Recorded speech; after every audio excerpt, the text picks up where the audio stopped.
Hello friends, welcome to everyjam tech. दोस्तों, जैसे कि आप लोग जानते हैं कि 31 अगस्त को नेशनल बोर्ड ऑफ एग्जामिनेशन का एग्जाम होने वाला है और इससे संबंधित वीडियोस भी मैं लगातार अपने यूट्यूब चैनल पे उपलब्ध करा रहा हूं। दोस्तों, मैं निर्णायक सीरीज चला रहा हूं। वो निर्णायक सीरीज की पार्ट 1 और पार्ट 2 वीडियो आ चुकी है और उस वीडियो में दोस्तों मैं मैथ के क्वेश्चंस को शार्ट ट्रिक के द्वारा बता रहा हूं। दोस्तों, वो वीडियो ज़रूर देख लीजिए, क्योंकि दोस्तों वहाँ से नेशनल बोर्ड ऑफ एग्जामिनेशन में एक क्वेश्चन जरूर बचने की उम्मीद है। दोस्तों, एक क्वेश्चन नहीं, कई क्वेश्चन बचेंगे दोस्तों, क्योंकि दोस्तों जिस मॉडल के मैं क्वेश्चन उठा रहा हूँ टीसीएस पैटर्न पे आधारित हैं और सभी प्रीवियस ईयर में उसी सब मॉडल के टीसीएस में एग्जाम में क्वेश्चन पूछे जाते हैं। तो दोस्तों उन क्वेश्चनों को जरूर देख लीजिए। और अन्य पार्ट भी आएंगे। पार्ट 3 है। पार्ट 3 में हम केवल फार्मूलेज को डिस्कस करेंगे। जो भी फार्मूला है मेंसुरेशन से संबंधित दोस्तों, इंपॉर्टेंट फार्मूला और यहाँ से संबंधित कैसे क्वेश्चन पूछे जा सकते हैं, कौन कौन सा क्वेश्चन बन सकता है, किस प्रकार से दोस्तों, इन सभी चीज़ों के बारे में इस वीडियो में डिस्कस किया जाएगा। तो इस साथ अंत जरूर से क्वेश्चन उठाता है तो यहाँ से आपको ये सभी फार्मूलेज आपको याद होना जरूरी है, क्योंकि यहाँ से क्वेश्चन यदि फार्मूले याद रहेंगे तो बहुत जल्दी बन जाएगा। तो ज़रूर बने रहिएगा दोस्तों। आप पूरा वीडियो देखते रहिए, थोड़ा सा देखकर उसके बाद भाग जाते हैं। तो दोस्तों पूरा वीडियो देखिए, उसके बाद यदि मैं इतना मेहनत कर रहा हूँ आपके साथ तो आप भी जो है लगे रहिए मेरे साथ, ठीक है दोस्तों। पूरा वीडियो दोस्तों चलिए शुरू करते हैं। शुरू करने से पहले दोस्तों, यदि आप नए हो तो तुरंत प्लीज़ रिक्वेस्ट है आपसे कि चैनल को तुरंत सब्सक्राइब कर लीजिए। प्लीज़ भाई सब्सक्राइब कर लो, उसके बाद इसको शेयर जरूर कर दो अधिक से अधिक लोगों के पास, ठीक है दोस्तों।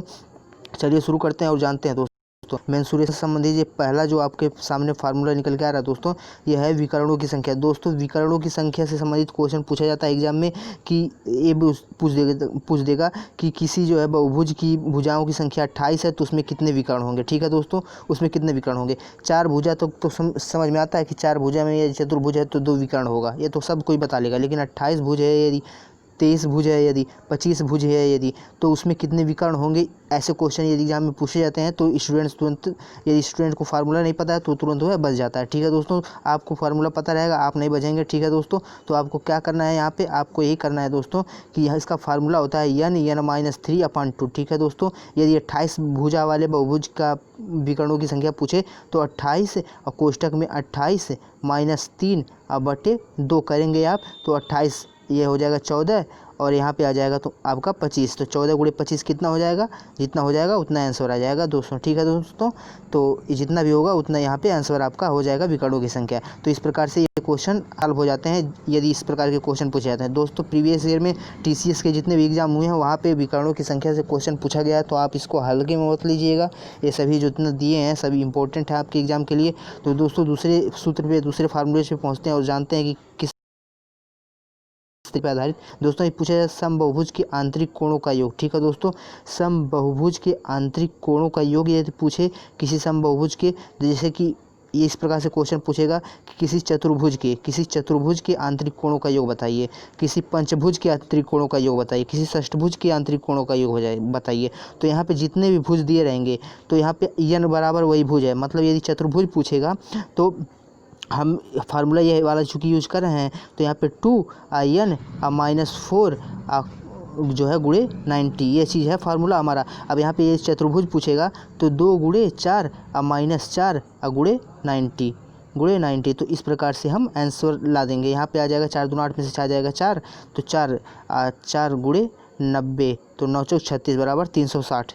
तो जानते हैं आप चतुर्भुज का जो आंतरिक कोणों का योग होता है वह 360 अंश होता है। तो एकदम आसान है दोस्तों, इस तरीके के क्वेश्चन आप कर ले जाएंगे।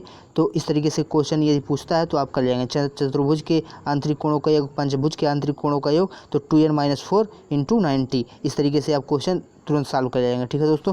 अब यदि क्वेश्चन यह पूछता है दोस्तों कि किसी समबहुभुज के प्रत्येक आंतरिक कोणों का मान कितना होगा, ये तो था जो है आंतरिक कोणों का योग। अब यदि चतुर्भुज है दोस्तों तो चतुर्भुज के आंतरिक कोणों का योग तो जो है 360 होगा। लेकिन यदि पूछे कि चतुर्भुज के प्रत्येक आंतरिक कोण का मान कितना होगा, तो प्रत्येक आंतरिक कोण का मान ज्ञात करने के लिए हम इस जो हमारा आया रहेगा ये आंतरिक कोणों का टोटल योग, उसमें से भुजाओं की संख्या से गुणा भाग दे देंगे। तो भुजाओं की संख्या यदि चतुर्भुज में 4 है तो 4 से भाग दे देंगे तो हमारा 90 आ जाएगा। मतलब चतुर्भुज के प्रत्येक आंतरिक कोणों का योग 90 अंश होता है। तो इस प्रकार से यह सॉल्व हो जाएगा क्वेश्चन, ठीक है दोस्तों। मतलब यह है, सिंपल सी बात है, जो हमारा टोटल किसी समबहुभुज के टोटल आंतरिक कोणों का योग आता है उसी में हम उसके नंबर ऑफ बहुभुज से गुणा कर देंगे। जितने भी भुजाएं संख्या रहेगी उससे उससे भाग दे देंगे, सॉरी दोस्तों, जितनी भी भुजाओं की संख्या रहेगी उससे भाग देंगे, तुरंत हमारा जो है प्रत्येक आंतरिक कोणों का मान निकल जाएगा। ठीक है दोस्तों, चलिए आगे बढ़ते हैं दोस्तों। और अगला क्वेश्चन हमारा दोस्तों समबाहुभुज का क्षेत्रफल, मतलब ये है दोस्तों कि किसी त्रिभुज का क्षेत्रफल मान लीजिए आ गया, ठीक है दोस्तों, किसी पंचभुज का क्षेत्रफल आ गया, तो उसका क्षेत्रफल निकालने के लिए बस इतना चीज़ √3/4 गुणे भुजा, जितनी भी भुजा रहेगी उसका स्क्वायर। ठीक है दोस्तों, भुजा का स्क्वायर, तो भुजा का स्क्वायर √3/4 गुणे भुजा का स्क्वायर निकाल देंगे, तो आपको जो है समबाहु त्रिभुज का क्षेत्रफल निकल जाएगा। ठीक है दोस्तों, तो इस तरीके से हम क्वेश्चन को जो है सॉल्व कर लेंगे।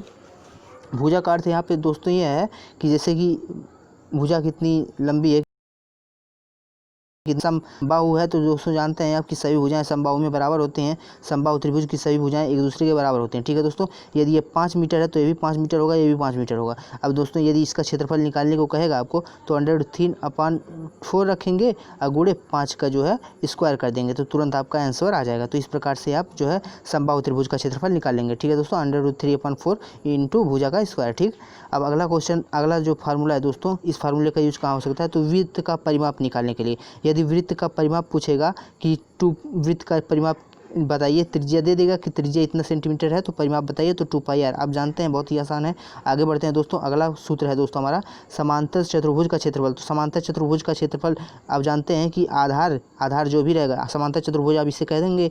अब इसका ए भी जितना लंबाई रहेगा प्लस ये वर्टिकल जितनी इसकी चाहिए, इन दोनों का गुणा करेंगे तो हमारा जो है समांतर चतुर्भुज का क्षेत्रफल निकल जाएगा। ठीक है दोस्तों, आगे बढ़ते हैं दोस्तों। एक और फार्मूला होता है दोस्तों समांतर चतुर्भुज का निकालने के लिए फार्मूला, यदि समचतुर्भुज पूछे, या तो समांतर चतुर्भुज है, समचतुर्भुज का मतलब यह होगा कि इसकी चारों भुजाएं बराबर होंगी।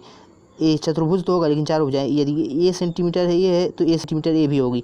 तो इसका यदि पूछे समचतुर्भुज की का क्षेत्रफल पूछे, तो समचतुर्भुज का क्षेत्रफल निकालने के लिए आप ए गुणे इसकी ऊंचाई भी कर सकते हैं, ये भी कर सकते हैं। दूसरा ये है कि 1/2 गुणे d1 गुणे d2। ये d1 d2 क्या है दोस्तों, ये d1 d2 विकर्ण है। ठीक है दोस्तों, यदि ये समचतुर्भुज है तो समचतुर्भुज का यदि यह विकर्ण d1 है, यदि ये वाला विकर्ण d2 है, तो इन दोनों का गुणा कर देंगे, उसके बाद उसका हाफ कर देंगे, तो हमारा समचतुर्भुज का क्षेत्रफल निकल जाएगा। ठीक है दोस्तों, तो इस प्रकार से हम समचतुर्भुज का क्षेत्रफल निकाल लेंगे।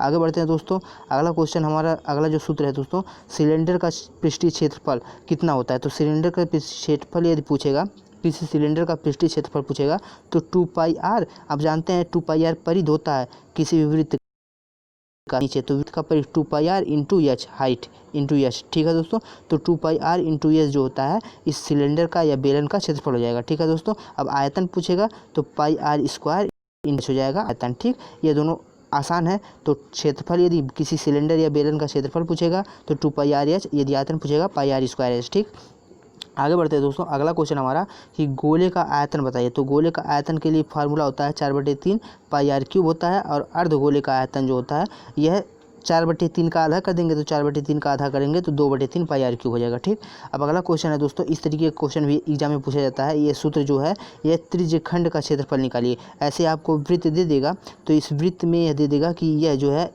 मान लीजिए 25 अंश है, इसका जो कोण है या 25 अंश है ये कोण, तो इसका क्षेत्रफल बताइए। जो त्रिज्यखंड है इसका क्षेत्रफल बताइए। तो इसमें कुछ नहीं करना रहेगा, ये रेडियस आपको पता रहेगा। रेडियस मान लीजिए 5 सेंटीमीटर दे दे, तो आप सीधी तरीके से 25/360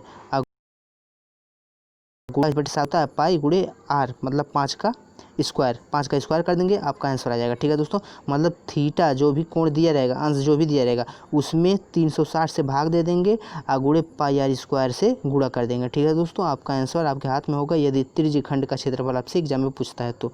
ठीक है दोस्तों, आगे बढ़ते हैं दोस्तों, अगला फार्मूला है हमारा कि समलंब चतुर्भुज का क्षेत्रफल निकालिए। तो समलंब चतुर्भुज आप जानते हैं इस तरीके से बनता है। समलंब चतुर्भुज इस तरीके, सॉरी दोस्तों, आप जानते हैं समलंब चतुर्भुज जो है इससे बनता है।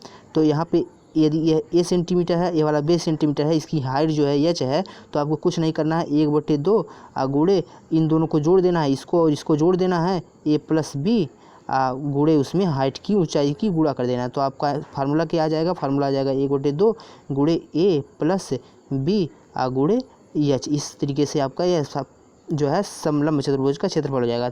अब लास्ट और अंतिम जो हमारा फार्मूला है दोस्तों, समकोण त्रिभुज का क्षेत्रफल। समकोण त्रिभुज का क्षेत्रफल आप जानते हैं 1/2 आधार गुणे लंब होता है। यह आसान सा है दोस्तों। तो इस तरीके से हमने टोटल 11 फार्मूलेज को डिस्कस किए मेंसुरेशन से दोस्तों। ये सभी इंपॉर्टेंट है और निश्चित तौर से आपके एग्जाम में पूछे जा सकते हैं। यहाँ से क्वेश्चन यदि मेंसुरेशन से उठाता है तो आप जरूर दोस्तों इन सभी को रट लीजिएगा, और ये विकर्ण वाला तो जरूर ही रट लीजिएगा क्योंकि विकर्ण वाला अधिकतर एग्जाम में पूछा जाता है। ठीक है दोस्तों, यदि वीडियो पसंद आई हो तो चैनल को तुरंत सब्सक्राइब कर लीजिए भाई, सब्सक्राइब कर लो यार, बहुत मेहनत लगती है वीडियो बनाने में। उसके बाद शेयर भी कर दो और कमेंट भी कर दो। ठीक है दोस्तों, धन्यवाद।